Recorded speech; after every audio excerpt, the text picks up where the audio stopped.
Hello again, Pastor Deborah here of the Hidden Kingdoms channel here on YouTube. And I'm coming to you with another wonderful episode. And it's been a long time coming, but I got distracted with other episodes and series. We are going to pick up in the journey of the everlasting covenant, an educational series for us in the School of Light and in the King and Kingdom series. Yeah. We had been working through that humanity had an everlasting covenant from its creator, who is both a father and a mother. We went through many scriptures, and where it began was in the womb of God. Yes, God has a womb because he is a father and a mother. He had both. And we see that now in all of creation. He took what was inside of him, breathed it out, and creation came, male and female. So here in this wonderful episode, number 3, it's also a story that we need to hear.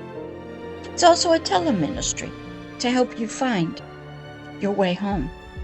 And it's a light, that means knowledge of truth, that you need to take notes on. And the title of it is, I Will Make an Everlasting Covenant with You, with humanity. And this has been the journey of this everlasting covenant.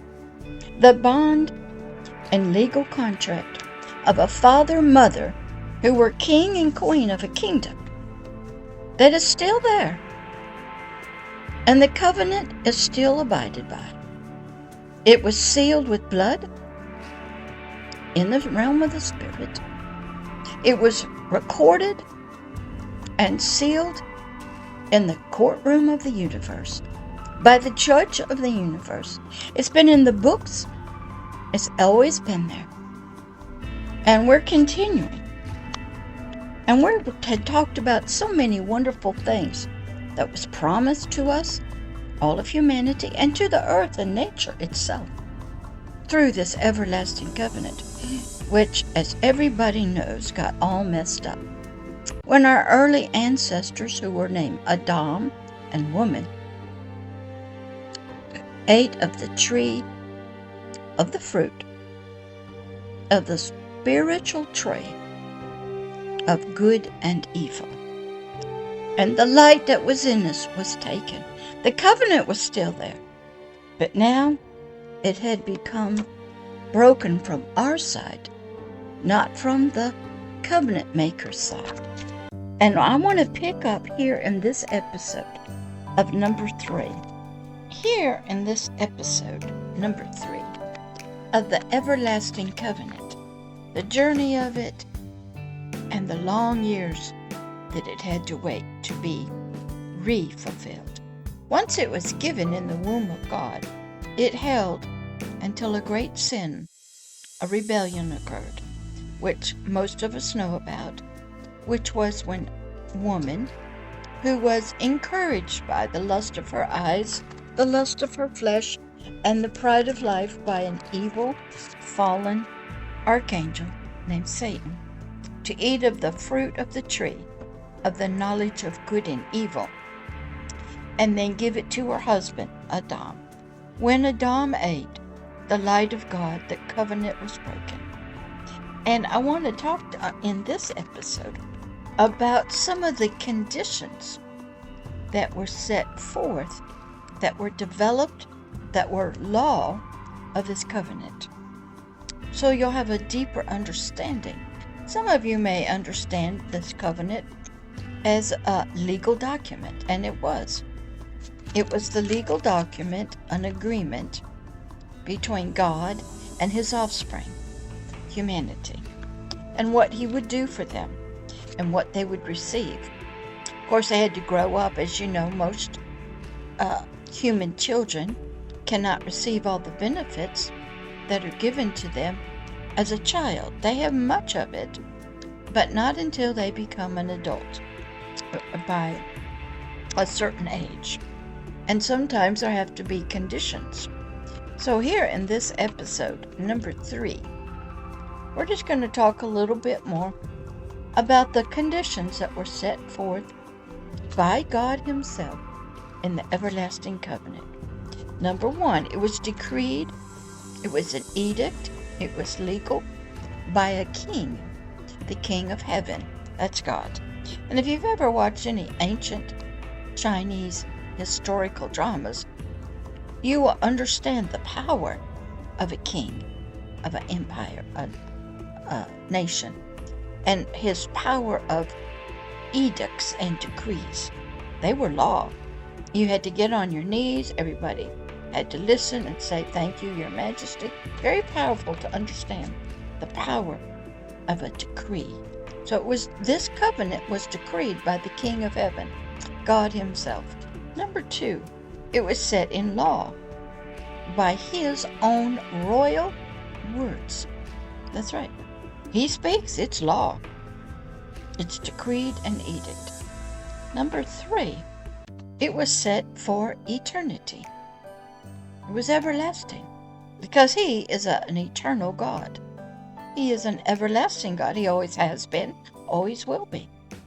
He never had a beginning, as we know, like when a star gets born in the solar system, or a sperm and an egg come together in a womb and a creation comes forth, a baby.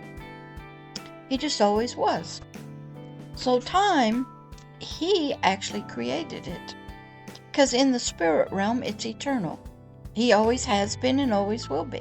Some things, everything in the spirit realm, though, had a beginning when He breathed out of Himself all of creation. But it was already there inside of Him. So the covenant was eternal, everlasting. It was bound by legal ties of the kingdom of heaven, by the heart of this king, and by His words. And here's some of the binding legal ties that were included in the covenant.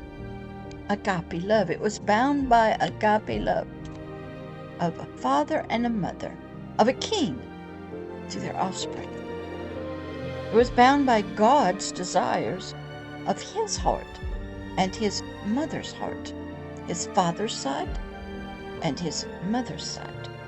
It was God's legal, righteous, and faithfulness that bound this decree, this covenant, for eternity.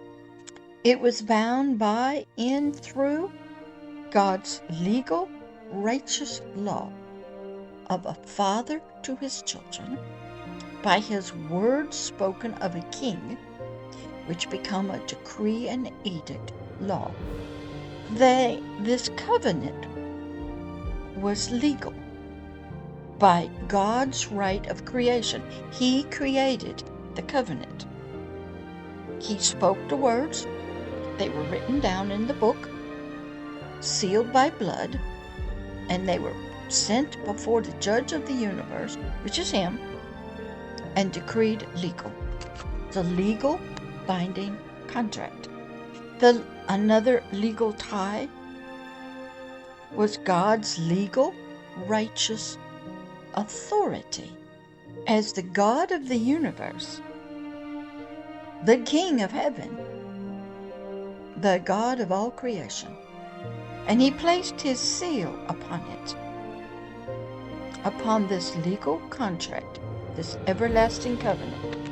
And it was legally judged by the judge of the universe to be righteous, legal, and true, and therefore it was a righteous, legal contract, a covenant. Don't think just because God is sort of invisible to you that He doesn't follow law. He set up contracts and covenants, law, judges, righteousness. He understands what is legal because He knew it would be challenged in the courtroom of the universe by His adversary, Satan, who used to be named Lucifer. It's been challenged many, many times. I've even been to the courtroom spiritually and stood in front of the judge of the universe to plead a case against Satan, my adversary. So you have to understand courtrooms, judges, defendants, attorneys, laws, contracts, covenants. You must study a lot to help yourself understand God, yourself, His contract to us. How binding is it? So when troubled times comes and things happen, if you have to go in prayer to the courtroom of the universe, you have a deeper understanding. So therefore the covenant was approved. It was sealed by a judge, recorded in the books of the kingdom of heaven. It became law. A lot of times you might understand this if you make a will, or you have a trust, and you get a lawyer who knows the law, and you put down what you want, and you sign the document with the lawyer. You have a notary. Then it goes before the judge and the courts, and they approve it and they record it. Now it's a legal document, and God followed that procedure with this eternal covenant. Then God set some enforcements to help us understand it a little bit more. But I don't want to go into that in this episode because it gets a little deeper. So first, learn about how covenants are made.